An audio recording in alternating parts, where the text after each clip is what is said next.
Hello Jawaharlal ji, आप सबको धन्यवाद। जवाहर,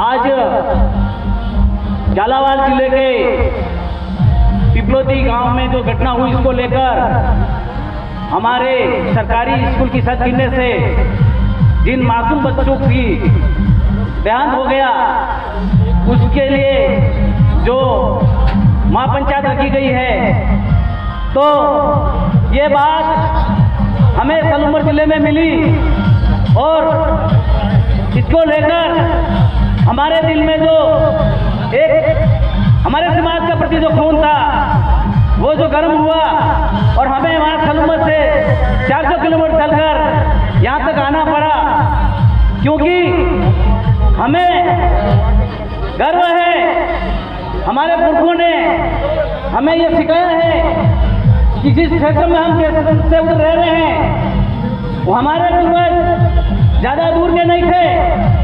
यहाँ से कोटा बूंदी से हम बस्ती गए हैं और बस्ती से चित्तौड़ से पातूखेड़ा और पातूखेड़ा से हम देशबन गए हैं। तो कहीं कहीं हमारे पुरखे भी इसी क्षेत्र में रहते थे हजारों साल पहले।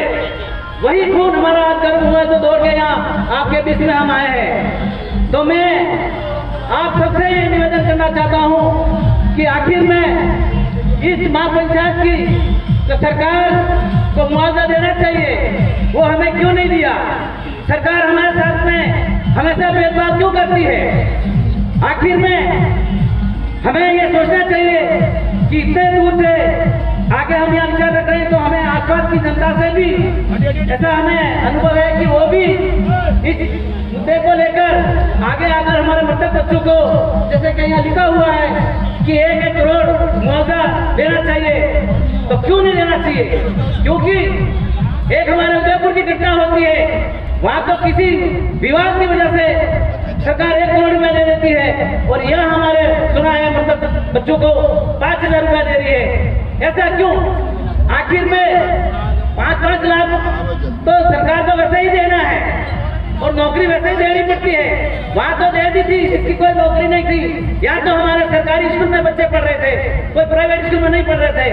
तो ये गलती किसकी है, यह हमें सोचना चाहिए। तो मैं इसलिए आप सबसे भी निवेदन करना चाहता हूँ कि इस क्षेत्र में जितनी से जितनी अपने समाज के लिए आवाज उठानी चाहिए। प्रत्येक घर से हमारे समाज के लड़ना होगा और आगे आना होगा। इन्हीं बिंदु पे हमको बोलना पड़ेगा।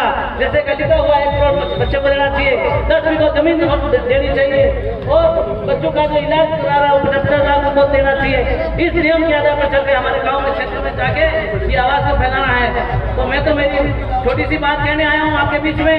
मेरी बात को यही विराम देता हूँ। बहुत बहुत धन्यवाद। जय जवाहर, जय आदिवासी, जय भारत, जय संविधान।